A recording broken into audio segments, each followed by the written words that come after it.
Y ahora, un mensaje de bendición con el pastor Víctor Manuel Buitrago. La parábola de los talentos está en Mateo, capítulo 25, versículos 14 al 30. Voy a leerlo en la Reina Valera del 60. Dice: porque el reino de los cielos es como un hombre que yéndose lejos llamó a sus siervos y les entregó sus bienes. A uno dio 5 talentos, a otro 2 y a otro 1, a cada uno conforme a su capacidad, y luego se fue lejos. Ahí continúa la parábola y después viene el llamamiento del Señor a esos siervos. Vamos a tratar de entrar un poquito en el estudio de esta parábola. Se han dado diferentes interpretaciones a lo que sería cuánto vale un talento, lo que representaba un talento en esa época, en la época del Señor Jesucristo, y han tratado de dar esas explicaciones. Algunas se acercan, mientras que otras se pueden considerar un poquitico exageradas. Analicemos algunos puntos principales que yo considero relevantes en este asunto. Primero, el peso del talento. La estimación de que un talento equivale a unos 35 kilos de oro es bastante precisa. Los historiadores generalmente aceptan que un talento en el mundo antiguo pesaba entre 26 y 36 kilogramos, dependiendo de la región y de ciertas otras cosas. El valor del oro.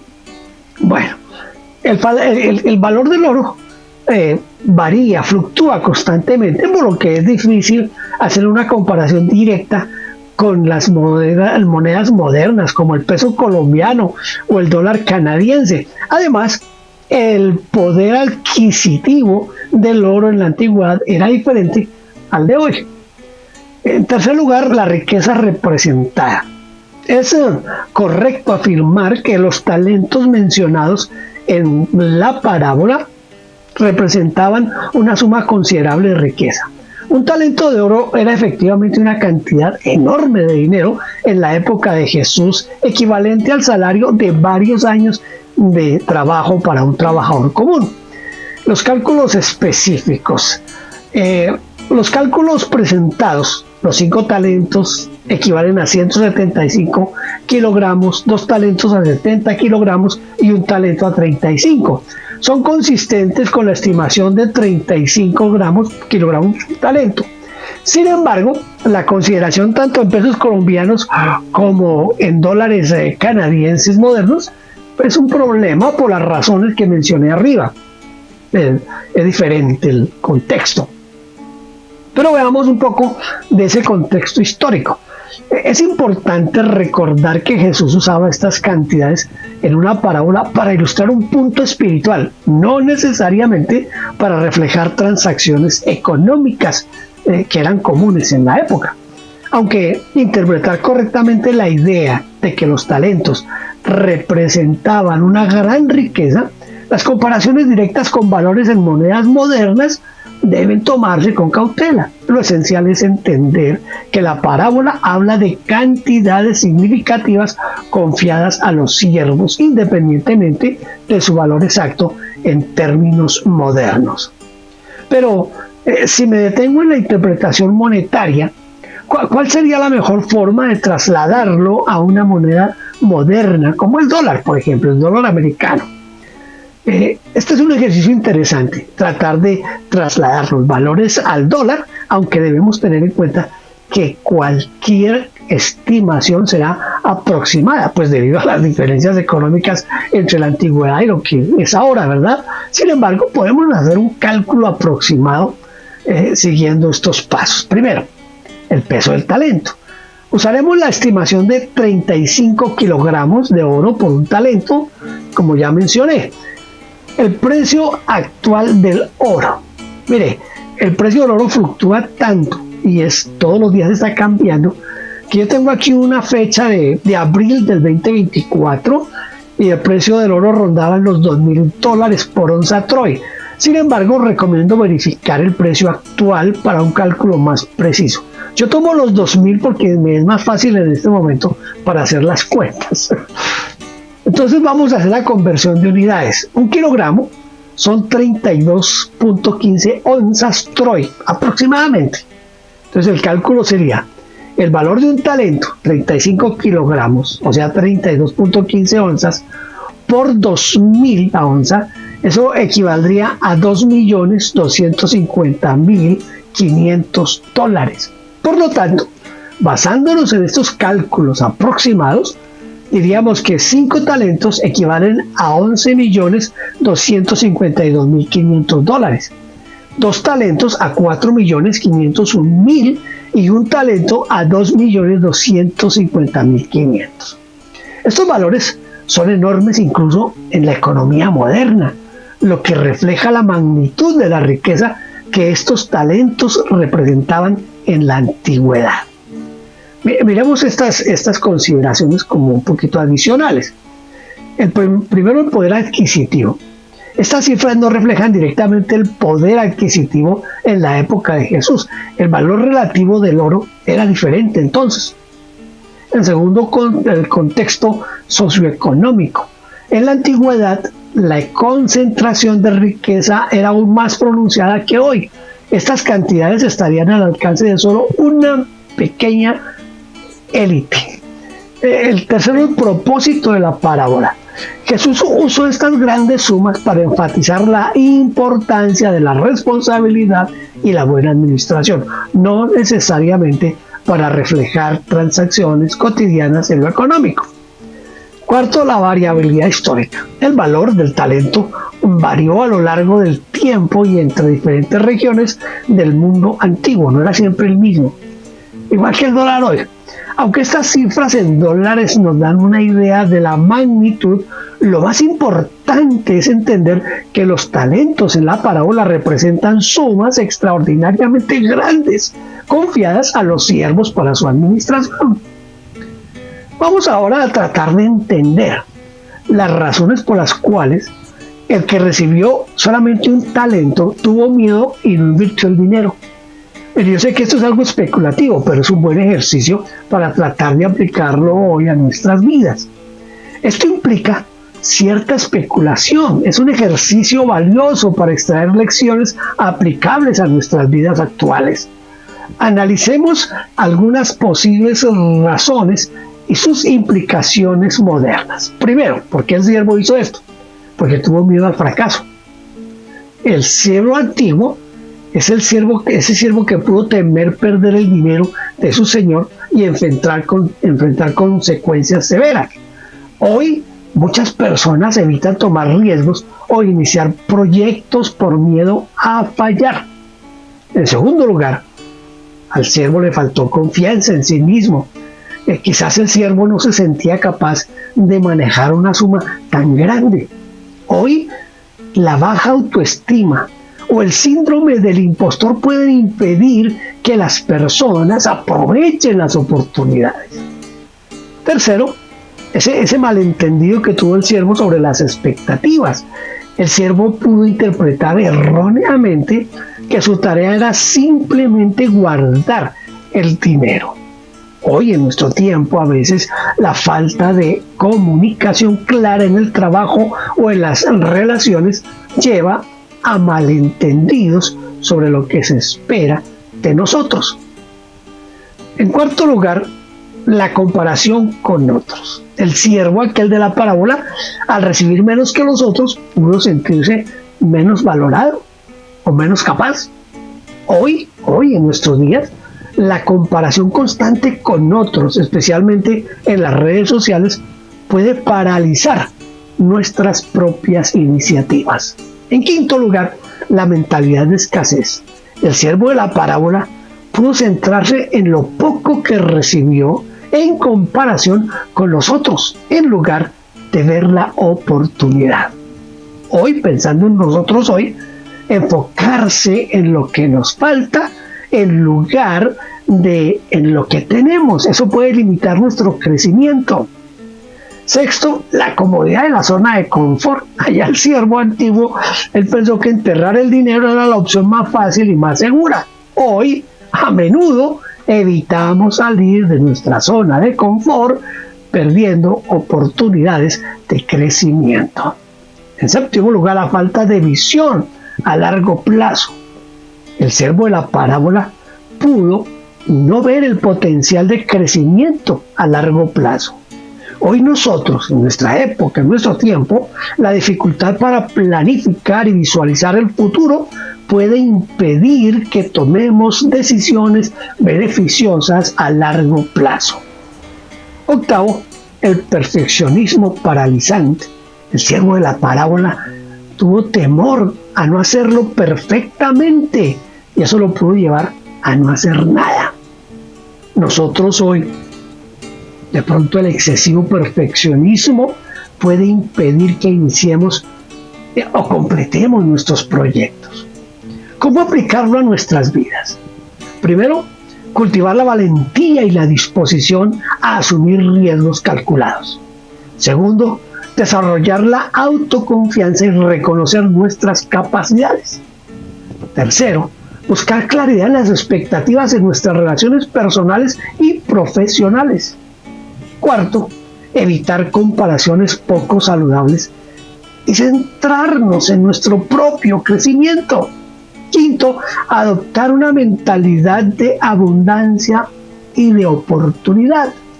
Sexto, desafiarnos a salir de nuestra zona de confort regularmente.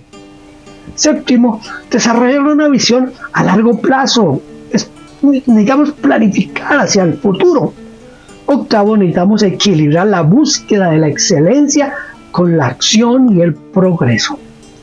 Esta parábola nos invita a reflexionar sobre cómo utilizamos nuestros recursos, talentos y oportunidades. Nos desafía a superar nuestros miedos y nuestras limitaciones para crecer y contribuir de manera significativa en nuestras vidas, en la sociedad. En nuestra interpretación de esta parábola, esto se aplica al servicio ministerial, es decir, a asumir con responsabilidad la tarea de la gran comisión. El hombre rico es Jesucristo. Los siervos son los ministros, es decir, los apóstoles, los profetas, los evangelistas, los pastores y maestros. ¿Cómo aplicarlo entonces en este sentido ministerial? Vamos a analizar cómo podríamos aplicar esta parábola en el contexto del servicio ministerial. Ya dijimos que el hombre rico es Jesucristo. Él confía recursos espirituales y ministeriales a sus siervos y espera que estos recursos sean utilizados para expandir el reino de Dios. En segundo lugar, los talentos. Los talentos representan los dones espirituales, las capacidades ministeriales, oportunidades de servicio y recursos para la obra del Señor. Pueden incluir conocimiento bíblico, habilidades de liderazgo, dones de enseñanza, de presidir y todo lo que usted conoce. Tercero, los siervos, es decir, nosotros, los ministros, o usted como miembro de la iglesia. En primer lugar, los apóstoles plantan iglesias, establecen fundamentos doctrinales. Los profetas proveen dirección espiritual y discernimiento. Los evangelistas expanden el alcance del evangelio. Los pastores cuidan y guían a las congregaciones. Y los maestros instruyen en la palabra y en la doctrina. Al tratar de aplicar esto al contexto ministerial, podemos decir entonces, primero, la responsabilidad en el uso de los dones. Cada ministro debe reconocer sus dones y utilizarlos activamente. La inactividad o el enterrar los dones se ve como una falta de fidelidad. En segundo lugar, la multiplicación del impacto. Se espera que los ministros inviertan sus dones para multiplicar su impacto en el reino de Dios. Esto puede implicar discipular a otros, expandir ministerios o profundizar en la fe, de los creyentes. Tercero, rendición de cuentas. Esto es bien importante. Los ministros deberán dar cuenta de cómo han utilizado sus dones y oportunidades. La fidelidad y la productividad en el ministerio son valoradas y son necesarias delante de Dios. Cuarto lugar, los diferentes niveles de responsabilidades. Algunos ministros pueden tener más talentos, es decir, dones, oportunidades, recursos, más que otros. Eso es perfectamente válido. La expectativa no es la igualdad de resultados, sino la fidelidad en el uso de lo recibido. En quinto lugar, la superación del miedo en el ministerio. El siervo que enterró su talento representa el miedo al fracaso o a la crítica en el ministerio. Se anima entonces a los líderes a ser audaces, fieles, incluso frente a desafíos. Sexto, el crecimiento y el desarrollo continuo. Los ministros debemos buscar constantemente formas de crecer y mejorar nuestras habilidades. La complacencia o el estancamiento no son opciones en el servicio del reino de Dios. Séptimo, visión del reino a largo plazo. Los ministros deben trabajar con una perspectiva eterna, no solo para resultados inmediatos. Esto nos invita a pensar en el legado espiritual y el impacto duradero del ministerio. Octavo, colaboración en el cuerpo de Cristo. Aunque cada uno tiene sus propios talentos, se anima a trabajar juntos para un impacto mayor. Reconocer y apoyar los dones de otros en el cuerpo ministerial. Importantísimo. Noveno, urgencia en la misión. La parábola sugiere un sentido de urgencia en el uso de los dones relacionados con la urgencia de la gran comisión. Décimo, gracia y expectativas. Aunque hay una clara expectativa de fidelidad, también se debe recordar la gracia de Cristo en nuestro servicio. Esta interpretación de la parábola en el contexto ministerial enfatiza la importancia de la fidelidad, la valentía y la productividad en el servicio a Cristo y a su iglesia. Anima a los líderes y ministros a utilizar plenamente sus dones y oportunidades para el avance del reino de Dios, siempre conscientes de la responsabilidad que conlleva el llamado al ministerio. Pero llegando también el que había recibido un talento, dijo: Señor, te conocía que eres hombre duro, que ciegas donde no sembraste y recoges donde no esparciste. Por lo cual tuve miedo y fui y escondí tu talento en la tierra. Aquí tienes lo que es tuyo. ¿Qué pudo motivar a ese siervo a pensar así de su Señor? ¿En qué sentido el Señor Jesucristo sería así, como lo describe el siervo? Pues el mismo Señor no desmiente al siervo, sino que reafirma lo dicho por el siervo.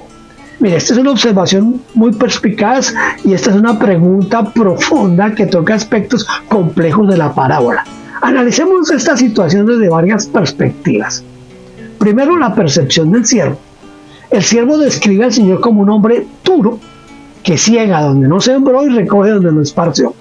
Esta percepción lo que nos puede reflejar a nosotros es que es malentendido. El siervo pudo haber malinterpretado la naturaleza y las expectativas del Señor. Ahora, también se muestra un miedo irracional. Su temor pudo haberle llevado a una visión distorsionada de la realidad. La proyección podría estar proyectando sus propias inseguridades en el carácter del Señor. Ahora, la respuesta del Señor. Es cierto que el Señor no desmiente directamente la caracterización que hizo el siervo acerca de él. Esto se puede interpretar de varias maneras. Una confrontación retórica. el Señor podría estar usando las propias palabras del siervo para mostrar la inconsistencia de su lógica. Revelación de expectativas. Mire, puede estar confirmando que efectivamente tiene altas expectativas de sus siervos. También hay un espejo de la percepción. Podría estar reflejando cómo se presenta ante aquellos que no lo conocen verdaderamente. Ahora, la aplicación a Jesucristo, porque esto es interesante, ¿verdad? En el contexto de ver al Señor como una representación de Jesucristo, podemos considerar justicia y gracia. Cristo es tanto justo como misericordioso. Para aquellos que no entienden su gracia, su justicia puede parecer dura. Esas altas expectativas, Jesús efectivamente tiene altas expectativas para con nosotros, sus seguidores. Por ejemplo, sed perfectos como vuestro Padre Celestial es perfecto, dice Mateo 5:48. Hay una inversión y retorno. Cristo espera que sus seguidores produzcan fruto con lo que les ha dado. Las interpretaciones teológicas del asunto. Hay una soberanía divina. La idea de cegar donde no sembraste podría reflejar la soberanía absoluta de Dios sobre toda la creación. Una mayordomía universal sugiere que todo pertenece a Dios y estamos llamados a ser mayordomos fieles de lo que se nos ha confiado. El juicio refleja la realidad del juicio divino y la redención y la rendición de cuentas ante Dios. Quinto, lecciones para el ministerio. Hay una importancia de la perspectiva correcta. Nuestra percepción de Dios afecta profundamente cómo le servimos. El peligro del legalismo, una visión distorsionada de Dios, puede llevar a un servicio basado en el miedo más que en el amor. El llamado a la fidelidad activa. Dios espera que usemos activamente lo que nos ha dado, no que lo enterremos por miedo. Reflexión personal. Esta parte de la parábola nos invita a examinar cómo percibimos realmente a Dios. ¿Cómo un hombre lo percibimos como un hombre duro o como un padre amoroso? ¿Estamos sirviendo a Dios por miedo, por amor, por gratitud? ¿Entendemos correctamente las expectativas de Dios para nuestras vidas y nuestros ministerios? En conclusión, esta parte de la parábola presenta una tensión entre la percepción humana de Dios y la realidad de su naturaleza. Nos desafía a servir con una comprensión correcta de quién es Dios, reconociendo tanto su justicia como su gracia y respondiendo con fidelidad activa a sus dones y el llamado que Él ha hecho a nuestras vidas. Para mí sería muy grato saber que esta reflexión y este análisis sobre esta parábola han resultado valiosos para su crecimiento espiritual. Los devocionales son una excelente manera de profundizar en las Escrituras, en la palabra de Dios y aplicarlas a nuestra vida diaria. Permiten que tomemos tiempo para meditar en la palabra de Dios y buscar cómo podemos vivir más fielmente según sus enseñanzas. Esta parábola en particular es rica en lecciones sobre la fidelidad, la responsabilidad y nuestra percepción de Dios. Nos desafía a examinar cómo estamos utilizando los dones y oportunidades que Dios nos ha dado, ya sea en el ministerio o en nuestra vida cotidiana. Recuerde que el estudio de la Biblia es un proceso continuo de aprendizaje y crecimiento. Cada vez que nos acercamos a un pasaje, incluso uno muy familiar, Dios puede revelarnos nuevas perspectivas y aplicaciones.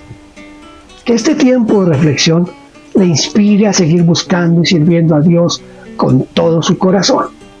No olvide que puede escribirme a victorbuitrago@gmail.com. Deseo profundamente que Dios le continúe bendiciendo en todo lo que usted hace. Dios le bendiga. Gracias por vernos.